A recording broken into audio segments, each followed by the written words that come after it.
Good afternoon. I know nobody came to hear me speak, so I'm going to keep this brief. Welcome to the official kickoff of the Learning Track session at Self-Care Summit. I always have housekeeping. I got two things. First, none of this happens without Keith Wipazinski, Tom Rink, Lou Donadio, Marcus Whitney, Trey Holder, Jill Fitzgerald, and Kim Sines. They have put in all the work to make this happen. We're starting off with a super session this afternoon, and then we're going to head down the other side of the third floor here, and that's where we're going to be down the hallway. We're going to have 4 concurrent tracks running the rest of the afternoon, tomorrow, and half-day Sunday. So please, feel free when we leave here. We're going to head down to the other side, and we've got some fantastic content for you later today. I'm especially excited about this one, Ryan Olohan from Google. And I first had the opportunity to hear Ryan speak a couple years ago, and it was, as I like to say, the Jerry Maguire moment. He had me at hello. And so we're thrilled to have you with us today, Ryan. And I'm going to give just a quick, I'm not going to go deep on Ryan's bio, but there's some interesting things here. So Ryan is the managing director for healthcare at Google, and he leads a team responsible for developing and managing Google's relationships with pharmaceutical and consumer health companies. Ryan and his teams partner with the largest companies in the world to leverage Google's consumer platforms, and they connect the vast health resources and innovation at Google in an effort to push the industry forward. His relentless push is why he was selected by MM&M as a top 40 healthcare transformer of 2016, PR Week's top 50 healthcare influencer for 2017 and 2018, and I particularly like this one, the 2017 Irish American Top Business 100, because, you know, you're Irish American, you got to be in that. The other thing that's really interesting about Ryan, I said to him, so I've for years referred to my 3 kids collectively, and they're 30 months apart, now 22, 21, and 20. I've always referred to them as Team Knucklehead.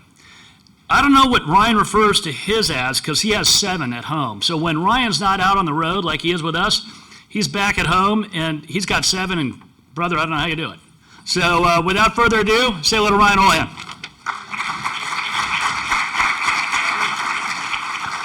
So the way I do it is by going on the road. It's very simple. Like, hey, you want to go to Indianapolis for the weekend? Why not? So, hey, everyone. Hope you enjoyed that lunch. It's one of the best salads I've ever had in my life, actually. Only joking.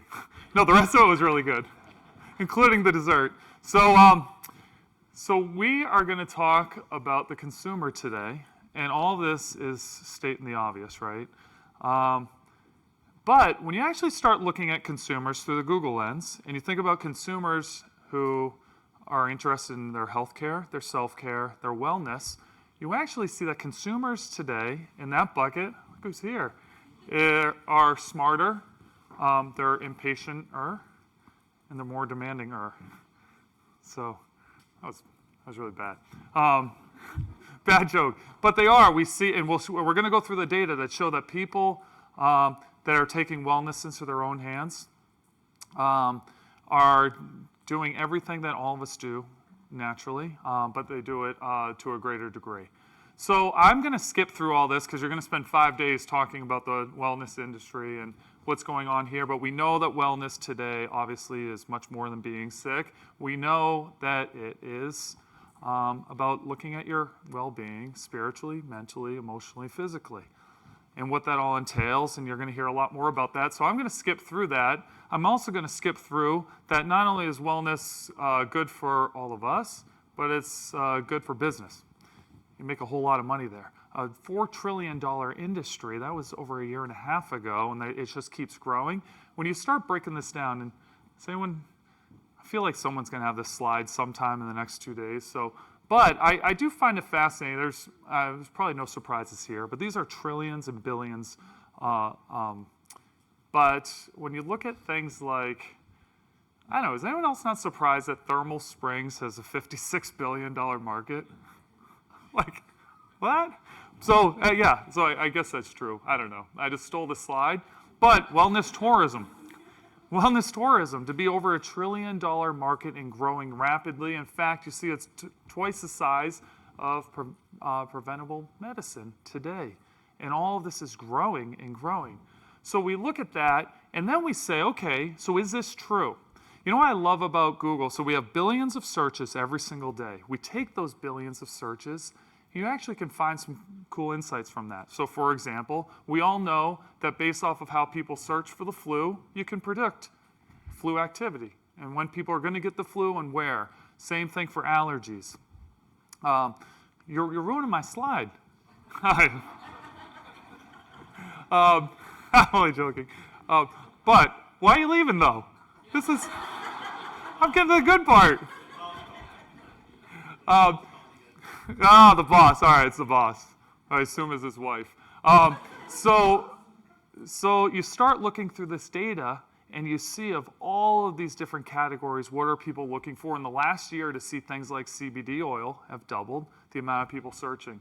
Celery juice, which is repulsive, by the way, has doubled. And so you start looking through these numbers and seeing there's a direct correlation. And by the way, I'm going to show you some data today. When you find those insights, you can start, this is actually good for your business. So you can start seeing trends and things that are going to happen.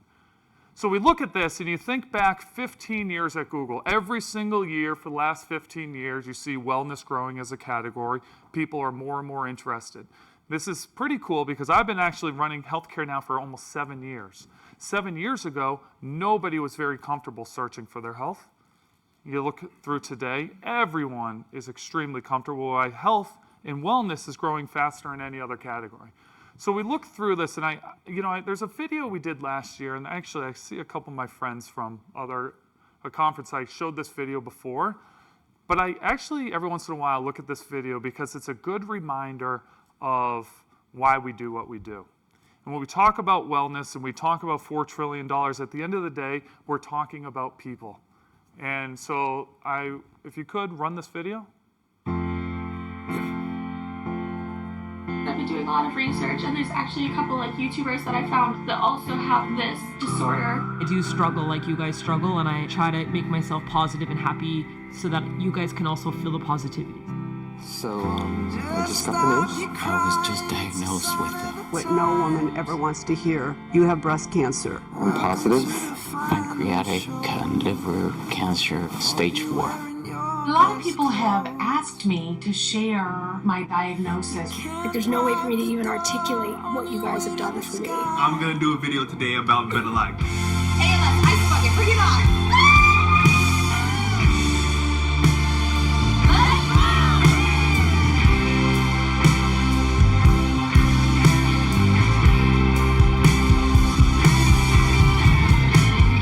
The doctor coming in and telling me the results, and I just cried in my mom's arms. I thought my whole life was over. I was 16 years old. Our babies are very critical, and we don't know if they're going to even make it through a shift. These parents, they don't get to take their babies home. The only thing I could think of is, I can't save my own son. Why not save somebody else's? Instantly, you feel, oh my God, relief, she may make it. But on the flip, it took maybe a half a second for me to turn and say, a mother lost her child tonight. I have aplastic anemia, which is a severe bone marrow disorder. I just need to get to that point right now where I'm ready to fight this and not gonna give up. One of the first things she said to me after we learned of her diagnosis was, "You didn't sign up for this," and that ripped my heart out. Your last medicine? It is my last medicine. It's a disease that affects the motor neurons in the brain and the spinal cord. Those motor neurons eventually die. One of the hardest things about ALS is losing the ability to speak. I don't want to sound like a computer. I want to sound like me. One of the most important things you could realize is that you're not alone. It's gonna be okay. When you see even a little success, grab hold of it. Find yourself a community and keep fighting. There is hope. There are people out there to help. You are not alone. Just take it one day at a time. You'll have your good days and you'll have your bad days. But when you're having that good day, embrace that day. It's a strange feeling saying your first words a second time. It's like you don't even realize how powerful, how personal, and just how unique your voice really is until it's taken from you. My voice was how I fought back against the very disease trying to take it from me. I will make sure my voice is heard again. Guess who's back?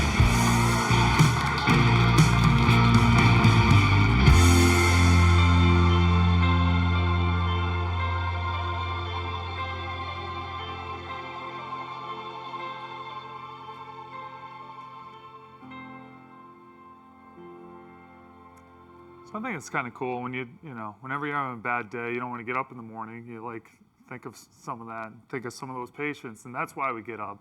So let's talk about being smarter, impatient, and demanding. Starting with smarter. Do you like my colors, by the way? It's pretty fancy. My colleague here from Google is making fun of me, saying it looks like my child did this, but trying to keep you interested. So did you know, I'm going to throw out a whole bunch of useless fun facts at you. There were 50,000 years of videos watched on YouTube last year. It's a lot, right? 50,000 years. Here's a little but. Stay tuned. 50,000 years of video just on review videos alone, and just on mobile alone. So we look at that and you say, sure, when I'm buying a car, you probably look for information. Even when you're doing a skincare routine, we know like beauty has become very big. Did you know today on YouTube, and you probably don't believe me, so check it out on YouTube, there's thousands of videos with millions, tens and millions of views on toothbrushes. Toothbrush reviews. A $2 toothbrush, and you think, how could that possibly be? And, right, seems, well, what about our buddies at Amazon? I thought, what could be worse than certain reviews on toothbrushes? I feel like reviews on Q-tips is pretty bad. but there are 2,402 reviews on Q-tips. And so we laugh. And by the way, that means there's 2,402 people that really, really need a hobby. Or they clearly have too much time on their hands. But we look at that, and so we say, okay, that's pretty cuckoo. But at the same time, I bring this up because we think of everything we do, every product or our companies or ourselves, like, are you going online and seeing your own reviews? Do you like what you see? Are you engaging in those reviews? So we know that's happening. Going back to beauty for a second, so I thought this stat was pretty neat. When you actually look at any review, any category, we look for a brand, Olay, and you see every one of these has millions and millions of views. What's fascinating about this, of all these reviews out there, and I'll take beauty because I think most people are aware that beauty is like the first, it's the first group that like blew up on YouTube, where they saw YouTube was more than dogs on skateboards. So years ago, women started to realize I can post videos about how to do my makeup and people will watch that. But when you look at this today, 86% of every video on how to or review, 86% is happening with some girl or boy in their bathroom. Only 14% are actually happening with brands like Olay, who you see are actually doing that and have millions of views. And so, and I'll get into this later because I do think this is an important point. So Olay, lots of cool stuff going there. Here's my own. So I'm the weirdo with 7 kids. You'll see my own very own ice cream shop called 7 Scoops, which and by the way, this is completely irrelevant. I just wanted to brag that I actually am the highest rated ice cream shop in New Jersey right now. And by I mean, yeah, not too bad, right? Those are my 7 little turds. So that I feel is worse than Patrick's Knuckleheads. I was like, oh, Knucklehead. Was it Knuckleheads? Where'd you go? Knuckleheads, yeah. I should probably stop calling them turds. So we have all that data out there. How do we actually better use that data? So when you look at, you were talking about wellness, millions and millions of searches every day. That's that yellow line. We start looking and see if we can see trends here. That red line is actually, unfortunately, vaping. And you see trends like that are blowing up. I bring up CBD because 6 months ago, CBD overtakes that category. And so we're actually always pouring through this data seeing, are we seeing trends coming? Has anyone tried CBD? Like legally? I've seen Patrick before. No, I actually, seriously, I've been using the cream on my shoulder, and it's worked wonders. So a little trend there. What's neat about CBD, millions of searches. We actually look through, the number 1 search engine in the world we know is Google. Number 2, anyone know? Little hint, it's actually YouTube. So, but what's interesting is you start pouring through all this data. And the problem is when you have billions of searches happening every day, that's billions of data points, it's really hard to pull out insights from there.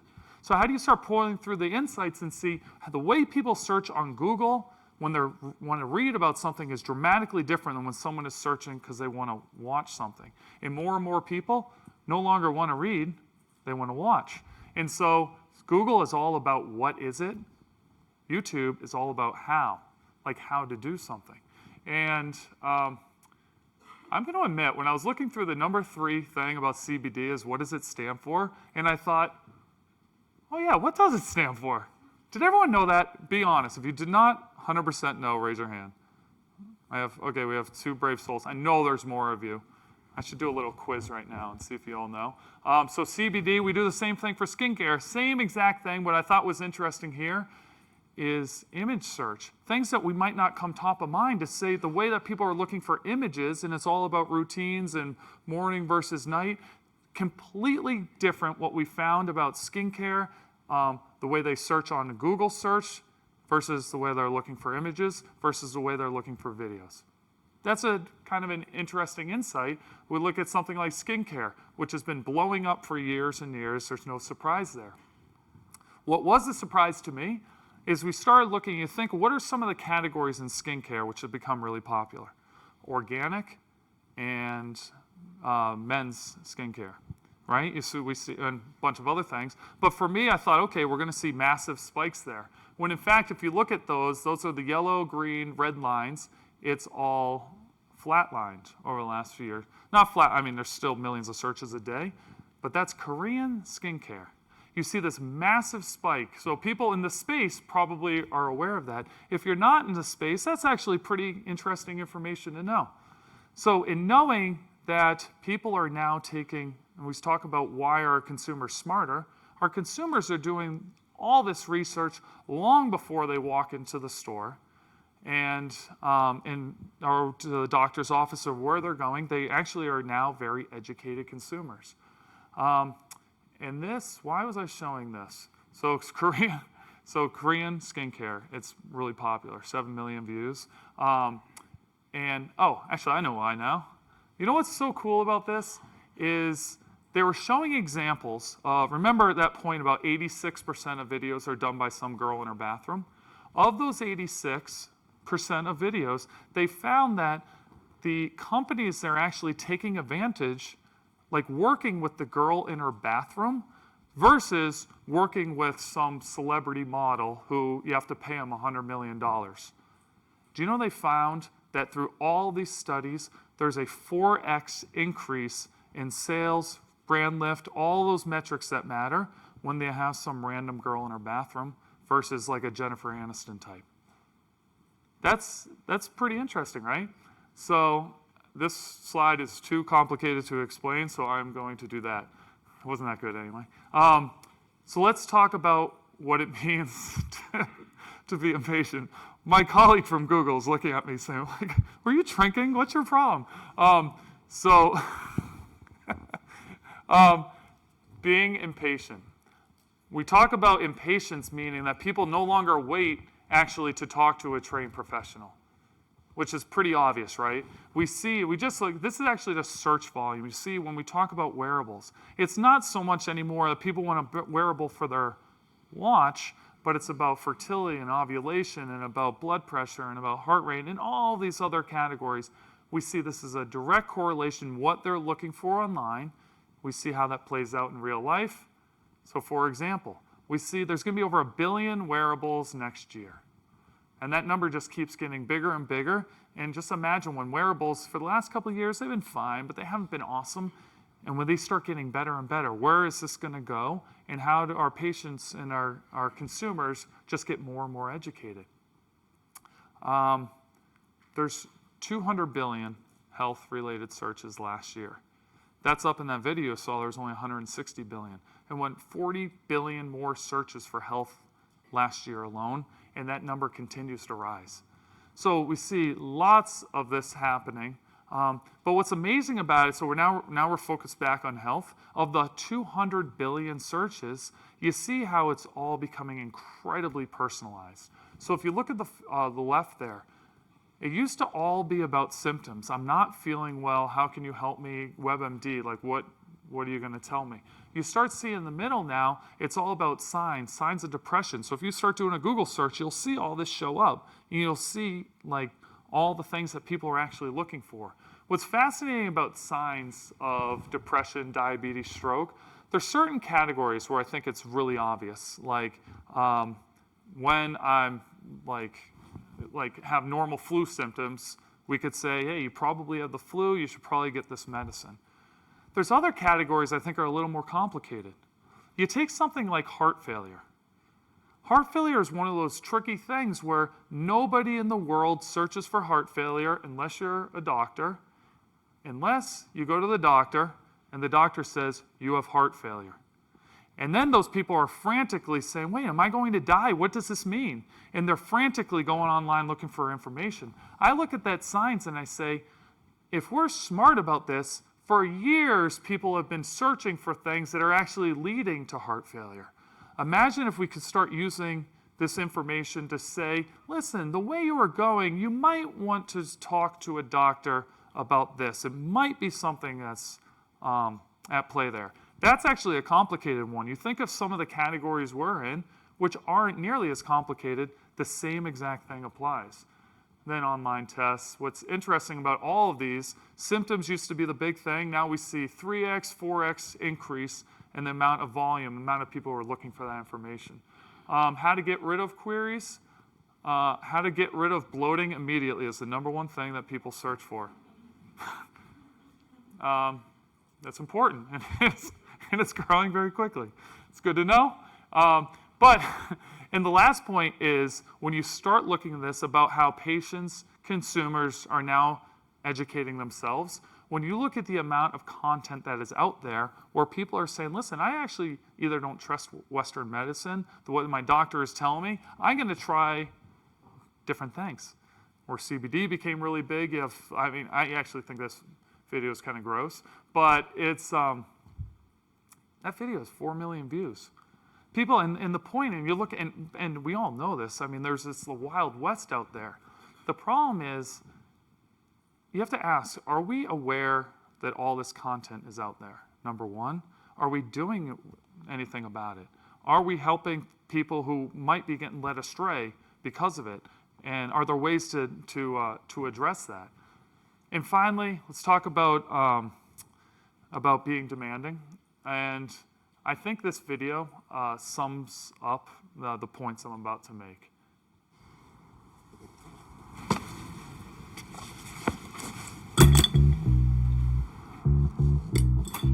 You make no sense. You make no sense.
So we chuckle at that video. I was hoping for a larger chuckle, by the way.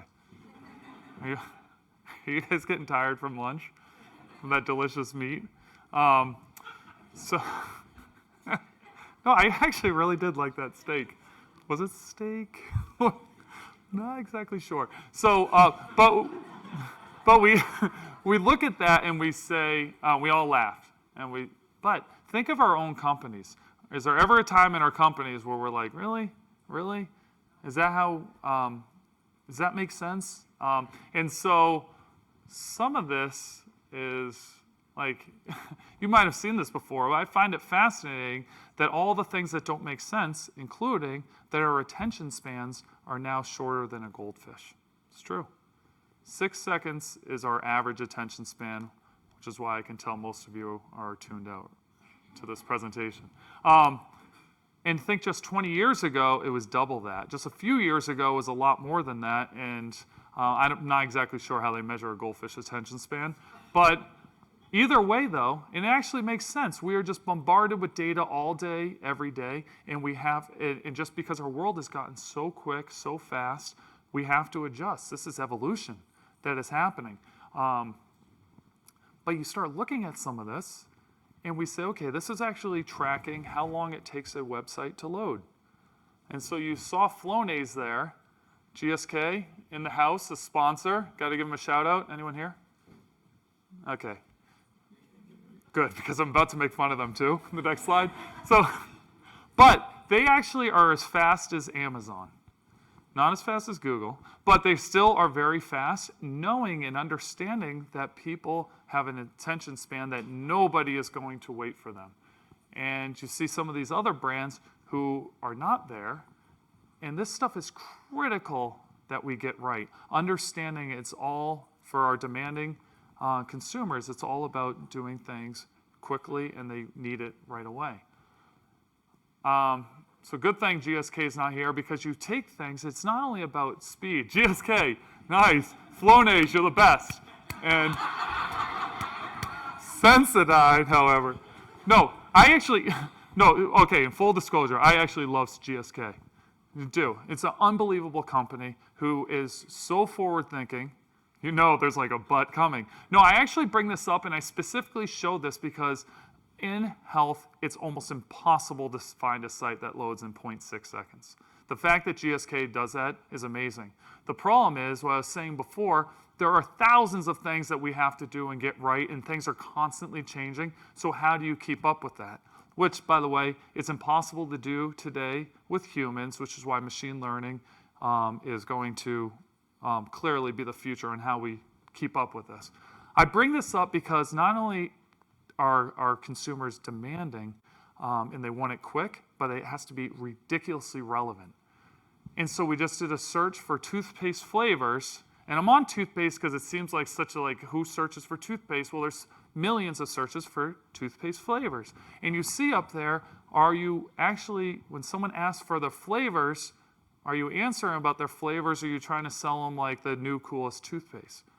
And this is toothpaste that's so obvious, and Oral-B actually figured that out in this case. I could show you 3 other examples where Oral-B probably didn't figure it out. I bring all this up because we've seen a dramatic shift on how consumers look for information. So it's no longer, now it's getting extremely personal. People don't no longer say best lipstick. It's best lipstick for old people or older.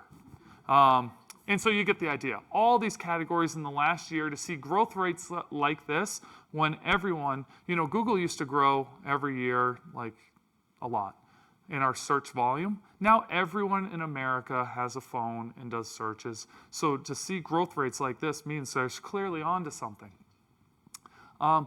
This stat I found fascinating.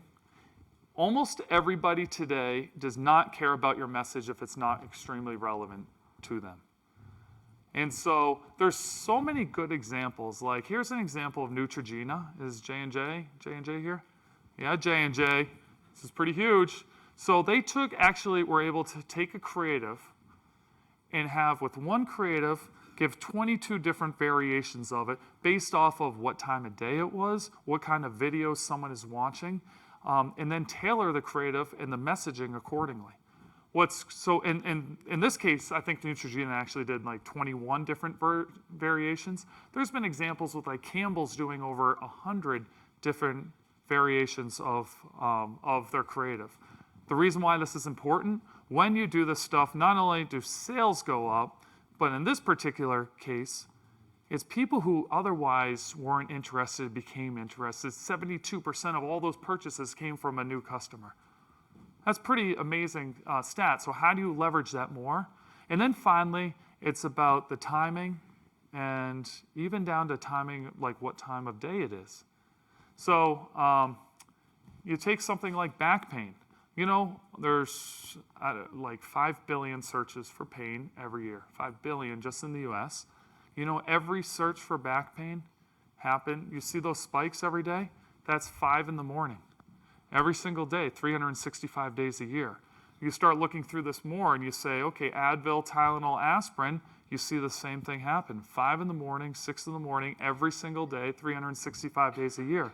How do you get the right message to that person, knowing in the morning is a much different, when someone is looking in the morning, what do we typically do? There's other examples, like I find you take something like depression. You know, there's 1 million searches every single day for depression between 1 and 3 in the morning. I met with a CEO of a huge pharma company, and I said, and some people are like, Ryan, you shouldn't be talking to a CEO about search. And I said, really? I think a CEO would like to know there's 1 million searches happening between 1 and 3 in the morning, people who are desperate need of help. And CEO, what are you doing? You're trying to sell them a pill when they need your help. So help them, understand them, like listen to them, and sell them a pill later. So if you think about that, like how could we do that more? And so my one takeaway today is simply stop thinking like a big shot executive or a CEO or the person who runs marketing, and start thinking of yourself as a patient, as a consumer, and do what patients and consumers do. So go to Google and go to YouTube and Twitter and Facebook and just listen to all the stuff happening out there. Go to your mobile sites and say, do you like what you see? And if not, like how could you change that this afternoon?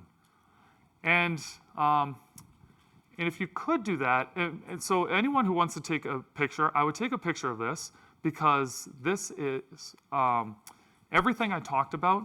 I literally took it from all these free tools. If you Googled every single one of these words that I have up here, it's actually just a free tool available to everyone. There's nothing in there that was proprietary information in this whole presentation. So look through those and just play around with them. And you know, there's hopefully some good learnings you can get from that. So that's all I have for you. Do we have any, oh wait, we could do one question, half a question. That's all I have for you. So thank you all.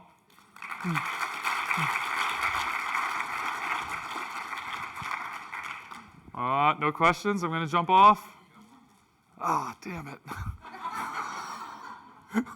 Okay, you can go second. Nice. Dude, you are definitely not cool, because everyone who's... Okay, Montville, New Jersey. Yeah, I'm from Family Montville, right off of the Nice. Okay, you better come in this... Oh, wait, you're here this weekend. Okay, hey, look at that. I just got a new customer for life, hopefully. Very cool. Can you ever not ice cream with Charlotte? What's that?